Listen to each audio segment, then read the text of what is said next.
Am I the a-hole for potentially being the reason my father and his wife can't adopt or foster? So my father and his wife are unable to have children together.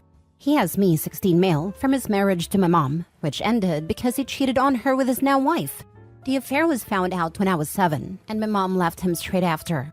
I split time with both of them, unfortunately, which meant I was around my father and his wife a lot. And she tried to be a second mom to me, which I think was horrible after she knowingly slept with a married man. She was dating his best friend at a time too. My mom died when I was 12. Then I had to live with my father and his wife and had no escape from them.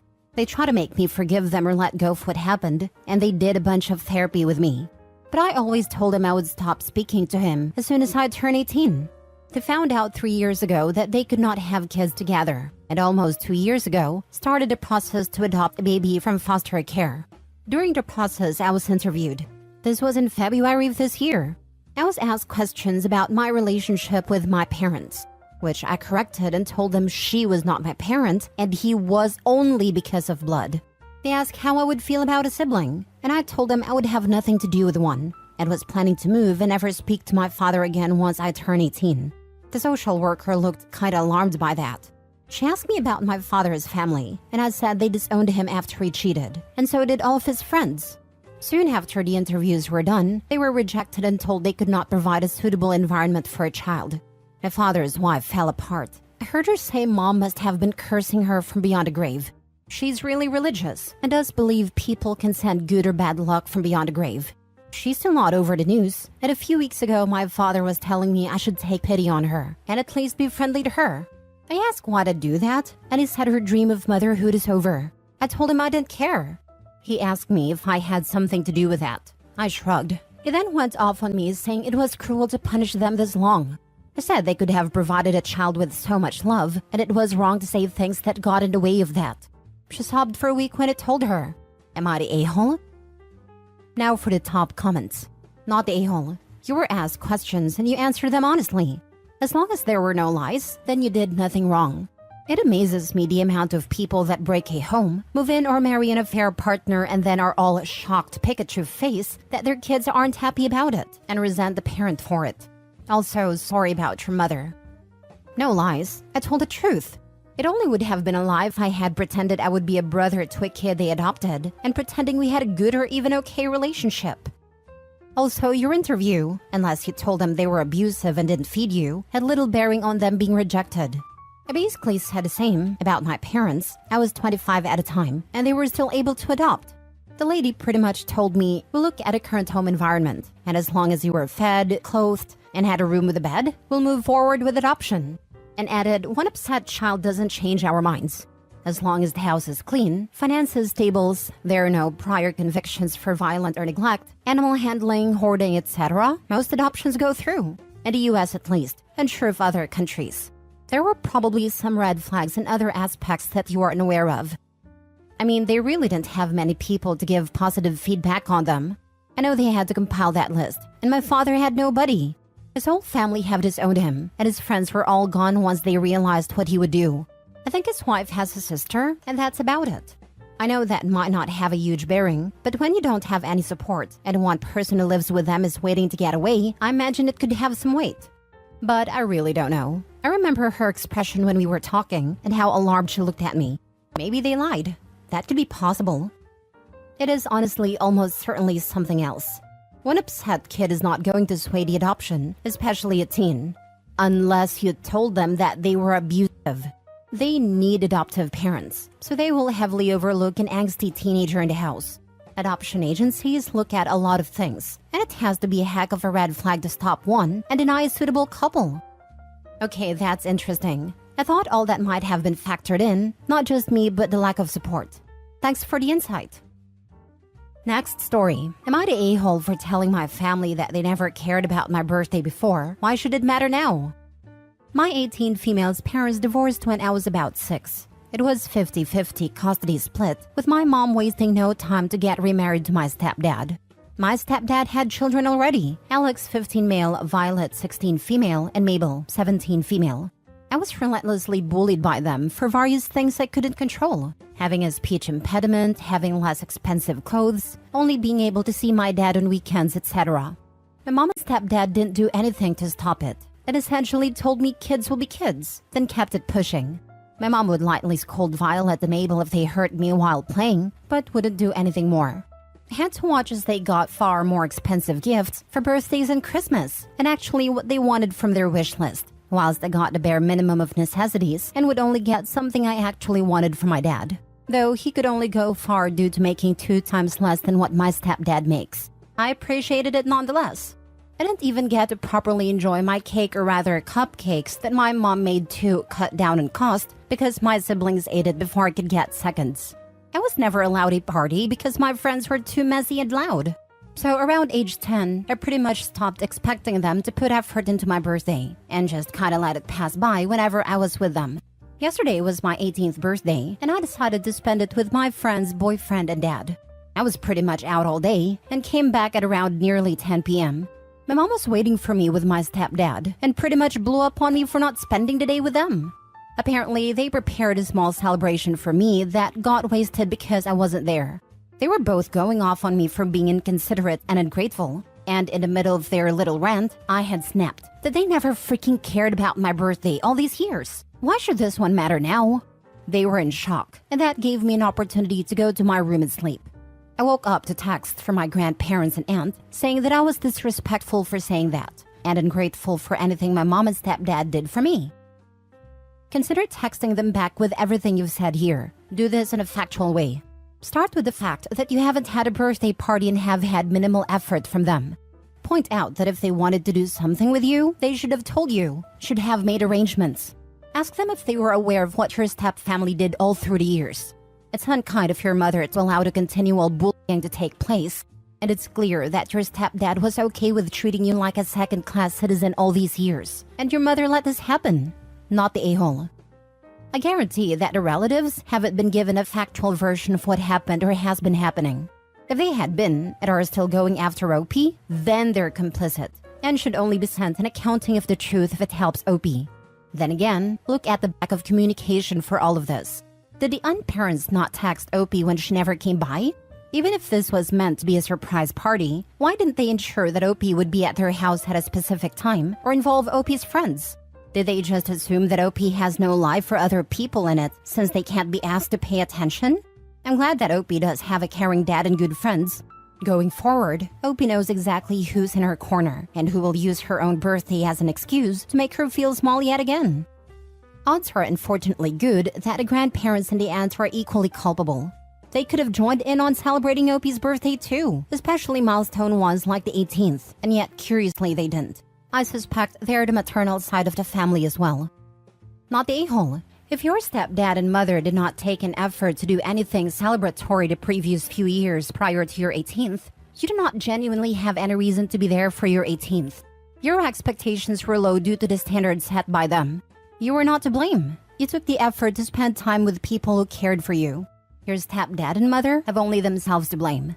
Maybe your words had an effect on your mother of how impactful these things were to you, but too little too late. Were your relatives aware of the bias? If they were, it's a shame that they are blaming you now. Hope your mother realizes how bad she messed up. Call me the pessimist from a really messed up family, but I'd bet that mom and stepdad didn't even have a little party put together at all. They're just saying they had to try to guilt OP and play the victim. Next story. Am I the a-hole for not allowing my neighbor's kids to play in my backyard after an incident? I, 35 male, have a spacious, well-maintained backyard that my family and I enjoy. Our neighbors, Mark, 37 male, and Jane, 34 female, have 3 children, and they used to be friendly with my family. However, our relationship took a hit due to an incident. One day, their kids were playing in our yard without permission. They accidentally broke a cherished garden gnome, and my flower bed was trampled. I politely discussed the issue with Mark and Jane, explaining that while we don't mind their kids playing in our yard occasionally, they should ask for permission and be careful. Instead of apologizing, Mark and Jane became defensive, saying kids will be kids and they shouldn't have to ask for permission every time.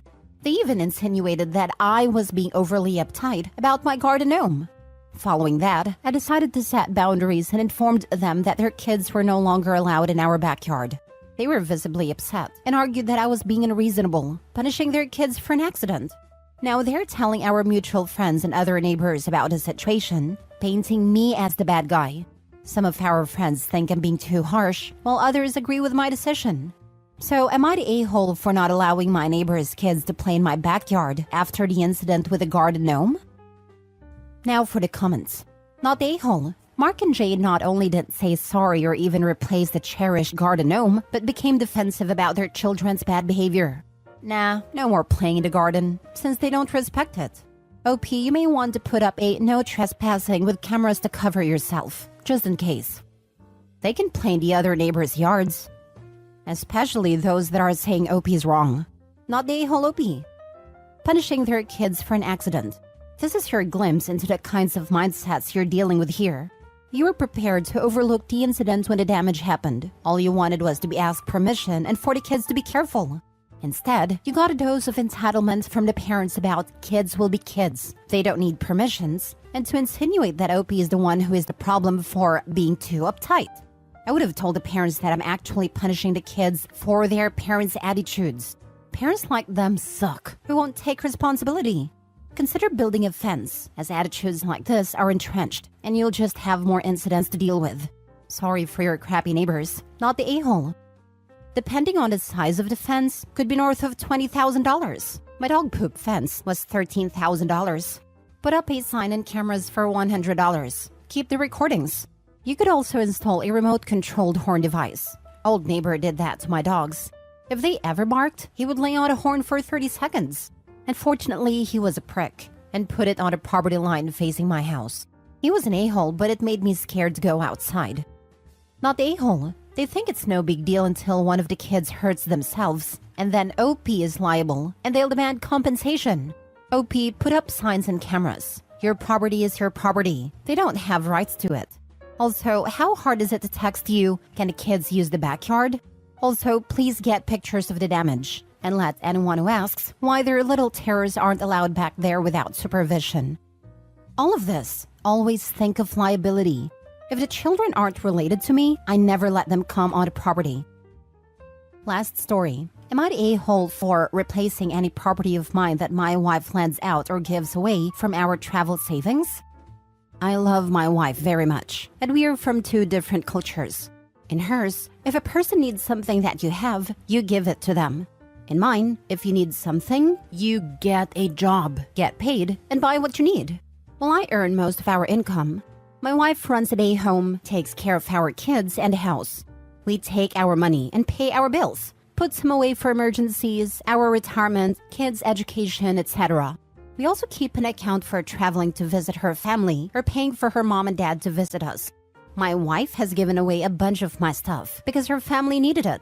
She gave my trekking backpack to one of her cousins because he needed a backpack. She could have bought him a $30 Costco backpack instead of giving away my $400 backpack, which she promptly got stolen. The last straw was my laptop. I was away for the weekend at a friend's wedding that she did not want to attend. Her auntie was visiting and said that my wife's brother needed a computer for schoolwork.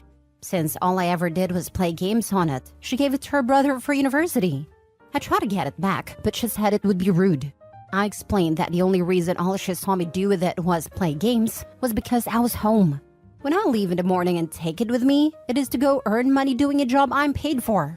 She said I didn't have to talk to her like she's dumb, but she refused to ask for it back. So I replaced it with money from the travel fund, which means that we will not be seeing her parents this Christmas. She is mad, said that I took money that belonged to both of us to buy myself something. I asked her where the money should come from. Should I take it out of our retirement? Our kids' education? Does she want to opt off replacing the furnace with winter almost here? I said I could cancel that if she wanted. She said that I could have just put it on a credit card. I asked her to explain where the money to pay the credit card would come from. She thinks I'm treating her like an idiot. I think she needs to stop giving my things away. Not the a-hole. It's easy to be generous when you are giving away stuff that isn't yours. But as soon as it affects her, suddenly it's a big deal? I would be spitting blood if someone gave away my computer. Aside from the value and inconvenience, what about the lost data, files, photos? The stored financial data, stored passwords? I'd have driven around there and demanded it back. I keep everything backed up to my home computer, and I remotely wiped my laptop. I just would have preferred for her not to give my stuff away. I was mad when she gave away my backpack. Start giving away some of her stuff then. She won't get it until something she loves or uses is given away, since it's rude to ask for it back. Selling some of her stuff might be the way if she really wants the budget to go on a holiday trip, but we all know she won't accept that as a solution. I'm going to sell your ex on Marketplace. Just uploading the ad. What do you think I should take for it? Maybe that threat can get her to start thinking about how he feels. And if it doesn't, let the sales begin. She'll see that as radically different, because when she gives away stuff, it stays in the family. Yeah, another issue with it is, it stays in her family. Not the a-hole. Your wife is being ridiculous. Hopefully not being able to see her parents will be the wake-up call she needs. By the way, you need a firm, hard boundary. She is to never give away anything of yours without your explicit permission. Let her use you as the heavy if necessary, but she cannot give your stuff away without your permission. What if your laptop contained important work information that had no other backup? Does she want you to be fired? Or worse, their personal financial documents? Or worst, a save game.